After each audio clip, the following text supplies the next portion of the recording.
जी जिनेंद्र, आज हम समय में थोड़ा पीछे चलते हैं और बात करते हैं सातवें तीर्थंकर श्री सुपार्श्वनाथ भगवान की, उनके जीवन, उनकी शिक्षाओं पर एक गहरी नजर डालते हैं। बिल्कुल। और ये सफर हमें सीधे ले जाता है भारत के ऐतिहासिक नगरी वाराणसी। पर उनकी कहानी मतलब सिर्फ जन्म से शुरू नहीं होती। अच्छा। जी, उनकी कहानी तो एक ऐसे जीवन से शुरू होती है जिसमें की गई निस्वार्थ सेवा ने उनके तीर्थंकर बनने की नींव रखी थी। ये करुणा से शुरू होकर आत्मज्ञान पर समाप्त होने वाली एक अद्भुत यात्रा है।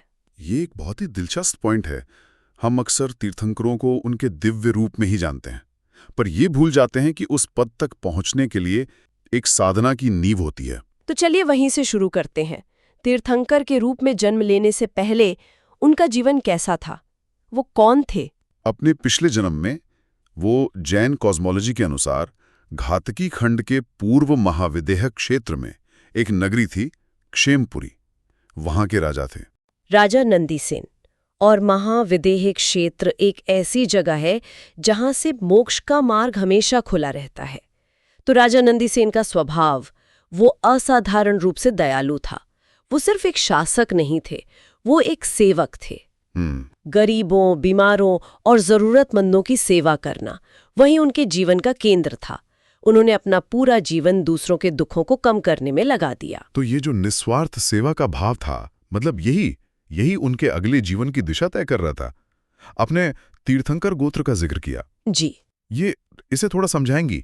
देखिए, गोत्र का मतलब यहाँ फैमिली लाइन या कुल से नहीं है। हाँ, वो नहीं है। नहीं, जैन कर्म सिद्धांत में गोत्र कर्म एक, आप कह सकते हैं, एक टाइप ऑफ कर्मा है जो किसी जीव की सामाजिक या आध्यात्मिक स्थिति को तय करता है।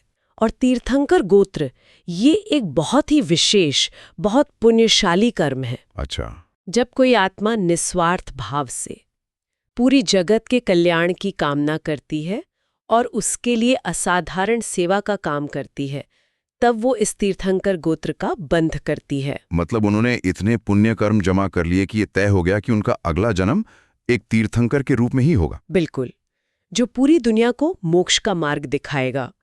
तो राजा नंदीसेन की सेवा सिर्फ दान नहीं थी, वो एक बहुत गहरी भावना थी जिसने उनकी आत्मा को उस स्तर तक पहुंचा दिया। कमाल है। मतलब एक जीवन में किए गए कर्म वो अगले जीवन का ब्लूप्रिंट तैयार कर देते हैं। तो राजा नंदीसेन की आत्मा ने जब छठे देवलोक से मनुष्य जन्म लिया तो उनका अवतार कहाँ और कैसे हुआ? राजा नंदीसेन का जीव छठे देवलोक में अपना जीवन काल पूरा करके भारत क्षेत्र की वाराणसी नगरी में अवतरित हुआ। उनका जन्म महान इक्ष्वाकु वंश में हुआ, जहां उनके पिता राजा प्रतिष्ठा और माता रानी पृथ्वी थीं। और जैन परंपरा के अनुसार तीर्थंकर के गर्भ में आने से पहले माता 16 शुभ स्वप्न देखती हैं। रानी पृथ्वी ने भी वो 16 स्वप्न देखे, जैसे एक हाथी, एक बैल, एक शेर, पूर्णिमा का चांद। ये सब एक महान आत्मा के आने का संकेत थे। और शास्त्रों में ये भी आता है कि उनके गर्भ में आने से ही एक अद्भुत शांति छा गई थी। उनके जीवन के जो आंकड़े मिलते हैं वे भी आज के समय के हिसाब से तो कल्पना से परे हैं, जैसे उनकी आयु और उनका कद। बिल्कुल, और इन आंकड़ों को हमें लिटरली नहीं बल्कि उनके दिव्य स्वरूप के एक प्रतीक के रूप में देखना चाहिए। शास्त्रों के अनुसार उनका जीवन काल था 20 लाख पूर्व। और पूर्व तो समय की एक बहुत ही बड़ी इकाई है। बहुत विशाल। आज के वर्षों में उसे गिनना लगभग असंभव है। इसी तरह उनकी ऊंचाई 200 धनुष बताई गई है, जो आज के पैमाने पर किसी कई मंजिला इमारत जितनी होगी। ये संख्याएं हमें ये बताने के लिए हैं कि वे कोई साधारण मनुष्य नहीं बल्कि एक असाधारण दिव्य पुरुष थे। और उन्होंने अपने इस लंबे जीवन का एक बड़ा हिस्सा एक राजा के रूप में बिताया। इतने लंबे समय तक शासन करने वाले राजा के लिए सब कुछ छोड़ देना ये एक बहुत बड़ा फैसला होता है। उनके जीवन में वो टर्निंग पॉइंट कब और कैसे आया? और ये जो मोमेंट है ना, ये उनके जीवन का शायद सबसे पोएटिक, सबसे फिलॉसफिकल मोमेंट है। एक दिन वो अपने महल के बगीचे में थे और बस उनकी नजर पड़ती है पेड़ से गिरते हुए सूखे पत्तों पर, मुरझाते हुए फूलों पर। ऐसी चीजें जो हम रोज देखते हैं और शायद ध्यान भी नहीं देते। बिल्कुल, पर उस एक पल में राजा सुपार्श्वनाथ को जैसे पूरे संसार का सच दिख गया। उन्हें समझ आया कि ये सुंदरता, ये जीवन, ये राज्य, ये शरीर सब कुछ इन्हीं पत्तों और फूलों की तरह टेम्पररी है, क्षणभंगुर है। आज जो है वो कल नहीं होगा। जी, आज जो खिला हुआ है वो कल मुरझा जाएगा। इस एक दृश्य ने उनके अंदर वैराग्य की इतनी तीव्र भावना जगा दी कि उन्होंने उसी पल संसार का त्याग करने का निश्चय कर लिया। ये सच में अद्भुत है कि कैसे प्रकृति का एक साधारण सा दृश्य एक जागृत मन के लिए सबसे बड़ा उपदेश बन सकता है। इस वैराग्य के बाद उन्होंने क्या किया? इसी वैराग्य के भाव से भरकर उन्होंने अपने पुत्र को राज्य सौंप दिया और एक भव्य समारोह में दीक्षा ले ली। उन्होंने अपने राजसी वस्त्र, आभूषण सब त्याग दिए और एक दिगंबर जैन साधु बन गए। और वैराग्य तो सिर्फ शुरुआत है। दीक्षा लेने के बाद उनकी साधना कैसी रही? केवल ज्ञान तक का सफर? दीक्षा के बाद उन्होंने 9 महीने तक गहन साधना और ध्यान किया। ये एक ऐसी अवधि थी जिसमें उन्होंने बाहरी दुनिया से अपना संपर्क पूरी तरह तोड़ लिया था और बस अपनी आत्मा में लीन हो गए। इसी कठोर तपस्या और ध्यान से उन्होंने अपने सभी घातिया कर्मों का नाश कर दिया और केवल ज्ञान को प्राप्त किया। केवल ज्ञान यानी ओमनिसेंस, इसका असल में मतलब क्या है? केवल ज्ञान का मतलब है अनंत और पूर्ण ज्ञान, एक ऐसी अवस्था जहां आत्मा भूत, वर्तमान और भविष्य के सभी पदार्थों और उनकी सभी अवस्थाओं को एक साथ एक समय में बिना किसी माध्यम के सीधे जान लेती है। कुछ भी छिपा नहीं रहता। ज्ञान की सर्वोच्च अवस्था। जी, सर्वोच्च अवस्था। केवल ज्ञान प्राप्त करने के बाद ही वे अरहंत बने और तब उन्होंने लोगों का मार्गदर्शन करने के लिए अपनी पहली देशना यानी दिव्य उपदेश दिया। उनके उपदेशों में से एक बात जो मुझे सबसे ज्यादा प्रभावित करती है वो थी अन्यत्व भावना के बारे में। ये एक ऐसा विचार है जो सुनने में शायद सरल लगे, लेकिन अगर इसे जीवन में उतार लिया जाए तो ये पूरी दृष्टि ही बदल सकता है। क्या आप इसे थोड़ा और विस्तार से समझा सकती हैं? निश्चित रूप से, और ये उनकी शिक्षा का सार है। अन्यत्व भावना का सीधा सा अर्थ है भिन्नता का चिंतन। मतलब मैं और मेरा क्या है इस पर सोचना। बिल्कुल। भगवान सुपार्श्वनाथ ने समझाया कि हम अपनी सबसे बड़ी भूल ये करते हैं कि हम इस शरीर को ही मैं मान लेते हैं। हम इसकी सुंदरता, इसके स्वास्थ्य, इसके आराम में इतने डूब जाते हैं कि इसी को अपना सब कुछ समझ बैठते हैं। और जो चीजें इस शरीर से जुड़ी हैं, परिवार, धन, उन्हें मेरा मान लेते हैं। सही बात है।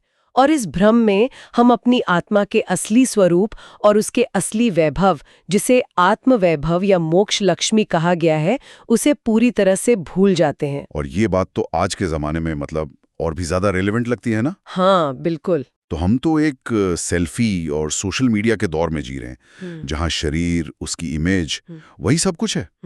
हम अपनी पहचान अपने दिखने से, अपने कपड़ों से, अपनी चीजों से बनाते हैं। आपने बिल्कुल सही पकड़ा।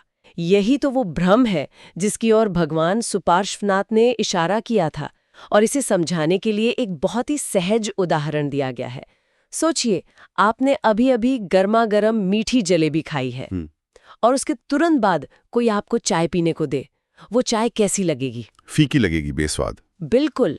उपदेश में यही कहा गया है कि जब कोई व्यक्ति एक बार अपनी आत्मा के आनंद यानी आत्म सुख का अनुभव कर लेता है, तो उसके बाद उसे दुनिया के सारे सुख सुविधाएं, सारे ऐशो आराम उस चाय की तरह फीके और नीरस लगने लगते हैं। मतलब सांसारिक सुखों की निंदा नहीं है? नहीं, निंदा नहीं है, बल्कि एक हायर लेवल हैप्पीनेस से तुलना है।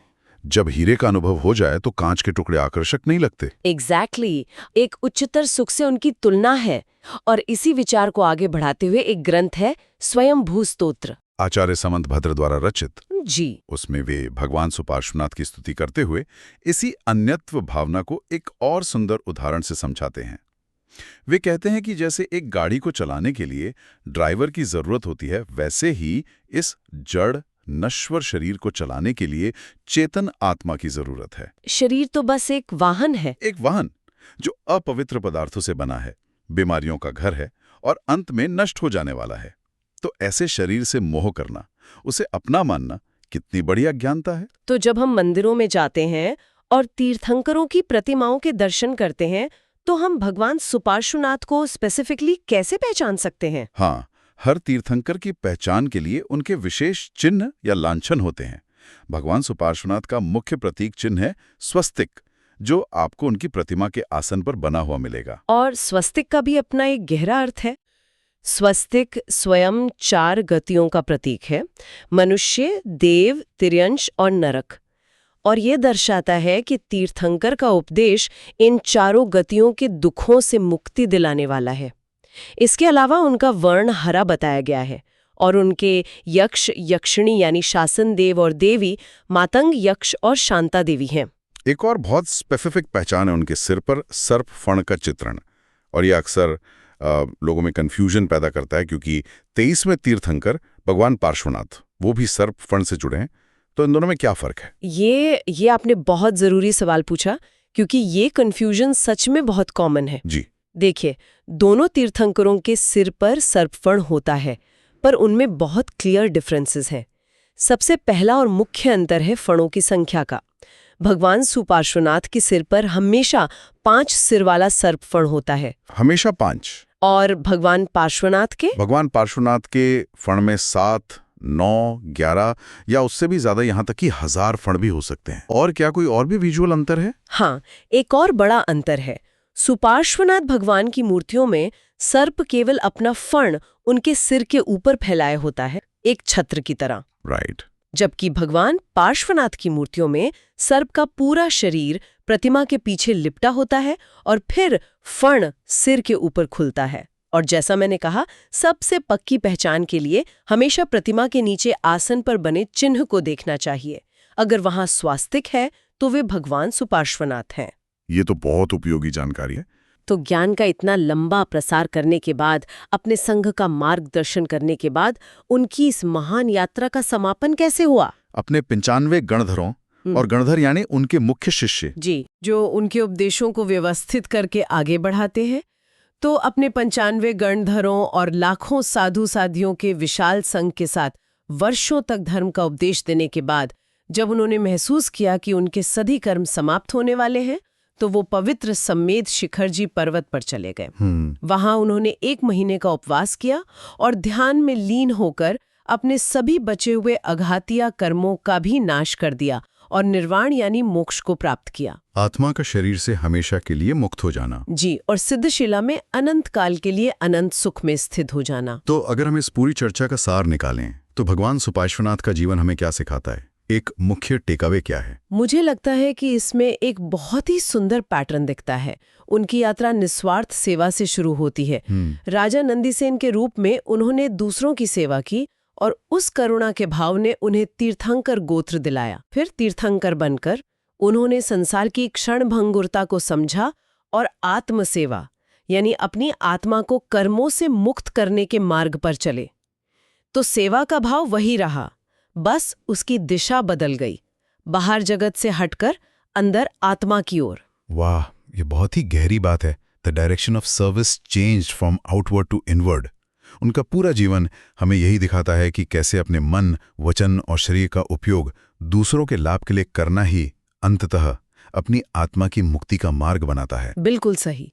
सच्ची सेवा अंततः आत्म कल्याण में ही बदल जाती है। और अंत में बस एक ख्याल जो मन में रह जाता है, एक शक्तिशाली राजा जिसके पास सब कुछ था, उसके जीवन में इतना बड़ा और गहरा बदलाव प्रकृति के एक सबसे साधारण दृश्य को देखकर आया, पेड़ से गिरते हुए पत्ते।